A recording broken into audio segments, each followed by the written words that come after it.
Hello friends, welcome to crime watch with Harshavardhan. Out of station వెళ్ళడం వల్ల 5-6 రోజుల నుంచి నేను వీడియోలు చేయలేదు. నా ఫ్యామిలీ మెంబర్స్ అయిన మీరందరూ నా వీడియోల కోసం ఎదురు చూస్తుంటారన్న సంగతి నాకు తెలుసు. వీడియోలు చేయనందుకు నన్ను క్షమిస్తారని ఆశిస్తూ ఇక ఈరోజు కథలోకి వెళ్ళిపోదామా.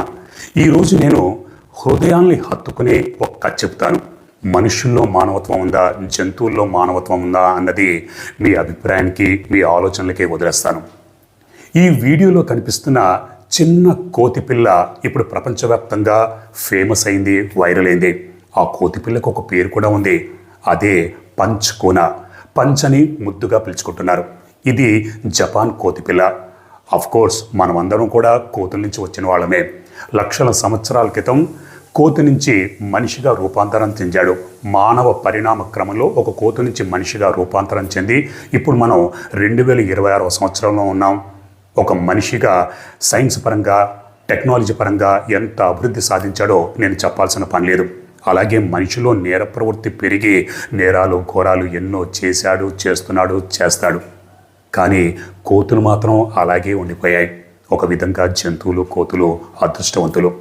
సరే, ఈ పంచన్న చిన్న కోతిపిల్ల అంతగా ప్రపంచవ్యాప్తంగా ఎందుకు ఫేమస్ అయింది, ఎందుకు వైరల్ అయింది అనేది ఈ వీడియోలో మనం తెలుసుకుందాం.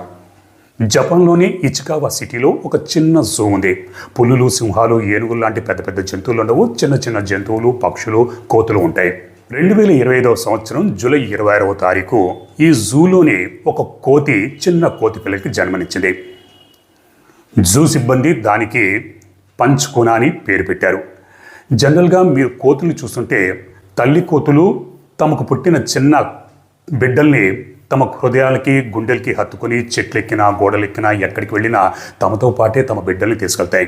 ఈ చిన్న కోతి పిల్లలు కూడా తల్లి గుండెల్ని అదిమి పట్టుకుని వాటితో పాటే ఉంటాయి.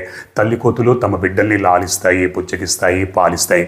కానీ జూలై నెలలో పుట్టినందువల్ల కావచ్చు, బహుశా ఎండ వేడి వల్ల కావచ్చు, అనారోగ్యం పాలవడం వల్ల కావచ్చు, ఆ తల్లి తన బిడ్డ పంచిని దగ్గరికి తీసుకోలేదు, లాలించలేదు, పుచ్చగించలేదు, పాలివ్వలేదు, దూరంగా పెట్టేసింది. ఒక విధంగా పంచ్ అనాథైపోయింది. తల్లేమో దగ్గరికి రానివ్వట్లేదు.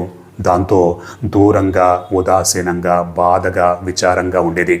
ఏం చేయాలని జూ సిబ్బంది ఆలోచించి ఒక మెత్తటి దుప్పటిని, అలాగే ఒక ఔరంగుటాన్ బొమ్మని, కోతిలాగా ఉండే ఒక ఆరెంజ్ కలర్లో ఉన్న ఒక బొమ్మని రెండింటిని తీసుకెళ్లి పంచ్ ముందర పెట్టారు. పంచ్ దుప్పటిని దగ్గరికి తీసుకోలేదు, బొమ్మ వైపే చూసింది. అలా కొద్ది క్షణాలు చూసిన తర్వాత ఆ బొమ్మని తన దగ్గరికి తీసుకుంది. ఆ బొమ్మలోనే తన తల్లిని చూసుకుంది. ఇక అప్పటి నుంచి పంచ్ లోకం ఆ బొమ్మే అయిపోయింది. ఆ బొమ్మలోనే తన తల్లిని, తండ్రిని, ఫ్రెండ్స్ని అందరినీ చూసుకునేది. ఆ బొమ్మతోనే ఆడుకునేది. పంచ్ ఎక్కడికి వెళ్ళినా తనతో పాటే ఆ బొమ్మని తీసుకుని వెళ్ళేది. నిద్ర వస్తే ఆ బొమ్మ ఒళ్ళో తలపెట్టుకొని నిద్రపోయేది. ఇలా 5 నెలల పాటు ఆ బొమ్మతోనే ఉంది. కానీ ఎంతైనా పంచ్ మిగతా కోతులతో కలవాలి. దానికోసం జూ సిబ్బంది జనవరి నెలలో పంచుని తీసుకెళ్లి మిగతా కోతుల మధ్యలో వదిలిపెట్టారు. ఇక అప్పటి నుంచి పంచ్కి కష్టాలు మొదలయ్యాయి. మిగతా కోతులు పంచుని దగ్గరికి తీసుకునేవి కావు, లాలించేవి కావు, బుజ్జగించేవి కావు, ఆడుకునేవి కావు. పెద్ద కోతులు పంచుని పట్టుకుని గిరగిరా నేలకేసి తిప్పి వదిలేస్తూ ఉండేవి. దాంతో పంచ్ పరిగెత్తుకుంటూ వెళ్ళి తన బొమ్మ దగ్గరికి వెళ్ళేది, హత్తుకునేది, బొమ్మ వెనకాల దాక్కునేది. మిగతా కోతులు తనని దగ్గరికి తీసుకోలేకపోయినా, ఆడించకపోయినా, బుజ్జగించకపోయినా పంచ్ పెద్దగా పట్టించుకునేది కాదు. ఎందుకంటే ఇప్పుడు పంచ్ దగ్గర బొమ్మ లాంటి ఒక తల్లి ఉంది. ఆ తల్లితోనే, ఆ బొమ్మ లాంటి తల్లితో ఆడుకునేది, ఆ బొమ్మతోనే తిరిగేది. నిద్ర వచ్చినప్పుడు ఆ బొమ్మ ఒళ్ళో తలపెట్టుకొని ఉండేది. ఒకరోజు జూన్ సందర్శించిన ఒక సందర్శకుడు ఇదంతా చూశాడు. తన ఫోన్లో వీడియోలు తీశాడు, ఫోటోలు తీశాడు. వాటిని సోషల్ మీడియాలో పెట్టాడు. అది కాస్త వైరల్ అయింది. పంచ్ను చూసిన ప్రతి ఒక్కరూ కన్నీళ్లు పెట్టుకున్నారు. హృదయాలు చలించిపోయాయి. ఒక తల్లి అనాథగా వదిలిపెట్టేస్తే పంచ్ ఎన్ని బాధలు పడుతోంది. పాపం ఆ బొమ్మలోనే తన తల్లిని చూసుకుంటుందని ప్రతి ఒక్కరూ చలించిపోయారు. పంచ్ని దత్తత తీసుకోవాలని, పంచ్ని తాము పెంచుకోవాలని ఎంతోమంది ఊబలాటపడ్డారు. ఆ ఇచికావా సిటీలో ఉన్న ఆ చిన్న జూకి ప్రతిరోజు ఒక 500 నుంచి వీకెండ్స్లో ఒక 1000 మంది వస్తూ ఉండేవారు. అటువంటిది ఎప్పుడైతే పంచ్ సోషల్ మీడియాలో వైరల్ అయిందో, ఫేమస్ అయిందో, ఇక అప్పటి నుంచి సందర్శకుల తాకిడి మొదలైంది. దగ్గర 6000 మంది, వీకెండ్స్లో 8000 మంది జూని సందర్శించుకునేవారు. ఎందుకంటే కేవలం పంచ్ను చూడడం కోసం. వచ్చిన సందర్శకులందరూ తమ తమ ఫోన్లలో వీడియోలు తీసేవారు, ఫోటోలు తీసేవారు. పంచ్ బొమ్మతో ఆడుకుంటడం చూసి అందరూ మురిసిపోయేవారు. పెద్ద కోతులు పంచని గుంజి దాన్ని ఏడిపిస్తుంటే ఇక్కడ సందర్శకులందరూ బాధపడిపోయేవారు. ఇది జూ సిబ్బంది చూసి మీరేమీ కంగారు పడాల్సిన భయపడాల్సిన పనే లేదు, ఇది కోతుల్లో ఒక భాగం, కోతులు అలా ఆడిస్తుంటాయి. పెద్ద కోతులు చిన్న కోతుల్ని, చిన్న చిన్న పిల్లల్ని అలా టీస్ చేసి క్రమశిక్షణ రూల్స్ నేర్పిస్తుంటాయి. వాటి భాగమే ఇలా చేస్తున్నాయి తప్పితే కంగారు పడాల్సింది భయపడాల్సింది ఏమీ లేదని చెప్పడంతో అప్పుడు సందర్శకులు శాంతించారు. సందర్శకుల తాకిడి ఎంతగా పెరిగిపోయిందంటే జూ సిబ్బంది సందర్శకులతో ఈరోజు పార్కింగ్ నిండిపోయింది, అందరినీ అలో చేస్తే లోపల ఉన్నటువంటి జంతువులకి డిస్టర్బెన్స్ అవుతుంది, వాటికి ప్రైవసీ కావాలి, కాబట్టి దయచేసి మరుసటి రోజు రండి అని చెప్పేంత సందర్శక తాకిడి పెరిగిపోయింది. దానికి కారణం పంచన్న, ఆ చిన్న కోతిపిల్ల. దాన్ని చూడడం కోసం ప్రతి ఒక్కళ్ళు వచ్చేవాళ్ళు. ఏంటంటే ఇప్పుడు దాదాపు 7 నెలల వయసు వచ్చింది పంచ్కి. పంచ్ ఇప్పుడు మిగతా కోతులతో కలిసి ఆడుకుంటుంది. మిగతా కోతులు కూడా పంచ్ని ఆదరిస్తున్నాయి, దగ్గరికి తీసుకుంటున్నాయి, లాలిస్తున్నాయి, బుజ్జగిస్తున్నాయి, పంచుతో పాటే ఆడుకుంటున్నాయి, దాని పేర్లు తీస్తున్నాయి. ఇలా పంచు మిగతా వాటితో కలిసిపోయింది. అయినా సరే తన తల్లి లాంటి బొమ్మను మాత్రం మర్చిపోలేదు. ఇప్పటికీ ఆ బొమ్మని అంటు పెట్టుకునే ఉంది. తనకి నిద్ర వస్తే ఆ బొమ్మ ఒళ్ళో తలపెట్టుకొని ఇప్పటికీ నిద్రపోతుంది. కానీ క్రమక్రమంగా పంచు ఇప్పుడు పెరిగి పెద్దదవుతోంది, మిగతా కోతులతో కలిసిపోయింది. ఇది ఒక విధంగా శుభవార్తే. పంచ్ డైలీ దినచర్యను కూడా కొంతమంది వీడియోలు తీసి సోషల్ మీడియాలో పెడుతున్నారంటే పంచ్ పట్ల వాళ్ళకి ఎంత ప్రేమ పెరిగింది, ఎంత చలించిపోయారో మనం అర్థం చేసుకోవచ్చు.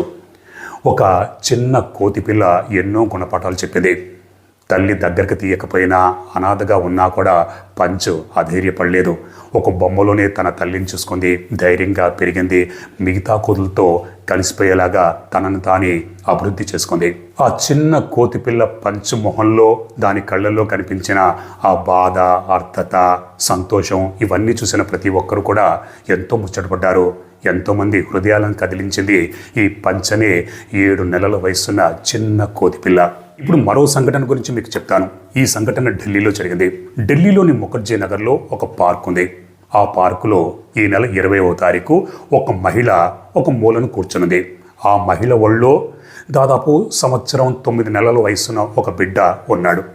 కొంతమంది పార్కులోకి వస్తున్నారు, వెళుతున్నారు. ఆ పార్కు తోటమాలి ఆ మహిళని చాలాసేపటి నుంచి గమనిస్తున్నాడు. ఎందుకంటే ఆ మహిళ ఒళ్ళో ఉన్న ఆ పసిబిడ్డ ఒలకట్లేదు, పలకట్లేదు. ఆ మహిళ కూడా దయ్యంలాగా చలనం లేకుండా కూర్చున్నది. ఆ మహిళ చేతులు ఆ పసిబిడ్డ మెడ చుట్టూ ఉన్నాయి. పోనీ లాలిస్తుందా, బుజ్జగిస్తుందా, పాలిస్తుందా అంటే ఏమీ లేదు. చలనం లేకుండా ఆ మహిళ అలాగే కూర్చున్నది. ఆ బిడ్డలో కూడా ఎటువంటి చలనం లేదు. దాంతో ఆ తోటమాలి ఆ మహిళ దగ్గరికి వెళ్ళాడు. ఆ బిడ్డను చూశాడు, ఆ బిడ్డని తట్టాడు. కానీ ఆ బిడ్డలో ఎటువంటి చలనము లేదు. అనుమానం వచ్చి ఆ బిడ్డను చేతుల్లోకి తీసుకున్నాడు. కుదిపాడు, కదిపాడు. కానీ ఆ బిడ్డలో ఎటువంటి చలనం లేదు.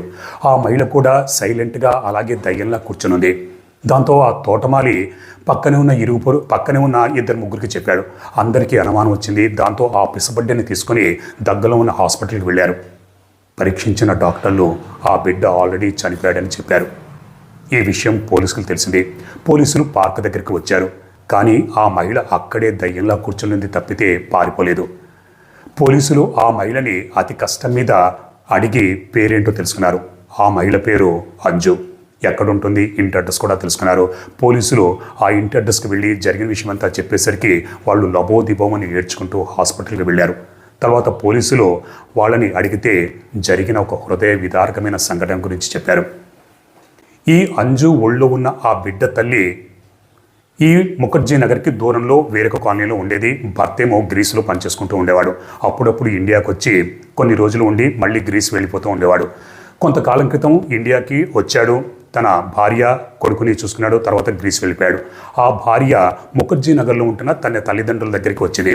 తన తల్లిదండ్రులతో పాటు ఈ అంజు అన్న పిన్ని కూడా ఉంది. వయస్సు 30 నుంచి 35 సంవత్సరాల లోపు ఉంటుంది. పెళ్లి కాలేదు. ఈ నెల 20వ తారీఖు ఈ అంజు అన్న మహిళ ఆ పసిబిడ్డని ఆడిస్తానని చెప్పి పార్కుకి తీసుకొచ్చింది గొంతు పిసికి చంపేసింది. ఎందుకు అని ఆరా తీస్తే ప్రస్తుతానికి తెలిసిన విషయం ఏంటంటే ఆ అంజు అన్న ఆ మహిళ డిప్రెషన్తో బాధపడుతుందని.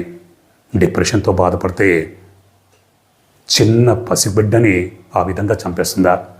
నాకెందుకో విజయశాంతి రెడ్డి సంఘటన గుర్తుకొస్తుంది. విజయశాంతి రెడ్డి కూడా తన ఇద్దరు పిల్లల్ని తీసుకుని ఏ విధంగా చేసిందో, ఎటువంటి రాంగ్ స్టెప్ తీసుకుందో మనకందరికీ తెలిసిందే. ఇక్కడ ఈ మహిళ కూడా డిప్రెషన్తో బాధపడుతూ 2 సంవత్సరాల వయస్సు కూడా లేని ఒక పసిబిడ్డని ఎందుకు చంపేసింది అన్నది పోలీసులు ఇంకా విచారిస్తున్నారు. కేవలం డిప్రెషనేనా లేకపోతే మరే కారణం ఉందా అన్న కోణంలో కూడా పోలీసులు విచారిస్తున్నారు. ఇక్కడ ఈ 2 సంఘటనల గురించి మనం మాట్లాడుకుందాం. ఇక్కడ పంచనే ఒక చిన్న కోతిపిల్ల, 7 నెలల వయసున్న ఆ కోతిపిల్ల ఒక బొమ్మలోనే తన తల్లిని చూసుకుంది. అధైర్యపడకుండా ధైర్యం తెచ్చుకొని ఆ బొమ్మతోనే ఆడుకుంది. ఆ బొమ్మే తన లోకంగా భావించింది. ఇప్పుడు మిగతా కోతులతో కలిసిపోయి అందరితో కలిసి ఆడుకుంటుంది. కానీ ఇక్కడ ఒక మహిళ 2 సంవత్సరాల వయసు కూడా లేని ఒక పసిబిడ్డని డిప్రెషన్తో మరి ఎందుకు చంపేసింది? ఒక మనిషిలో ఇంత క్రూరత్వం ఎందుకు వచ్చింది అన్నది మీ ఊహకే వదిలేస్తున్నాను, మీ ఆలోచనలకే వదిలేస్తున్నాను. అందుకే జంతువులో మానవత్వం ఉందా, మనిషిలో మానవత్వం ఉందా అన్నది మీరే తేల్చుకోండి. మీ అభిప్రాయాన్ని కామెంట్స్ రూపంలో నాకు తప్పకుండా తెలియజేయండి. మరో నిజమైన వీడియోతో నేను మళ్ళీ మీ ముందుంటాను. అప్పటిదాకా మీరు మీ కుటుంబ సభ్యులు క్షేమంగా, సురక్షితంగా, అప్రమత్తంగా ఉండాలని కోరుకుంటూ మీ హర్షవర్ధన్.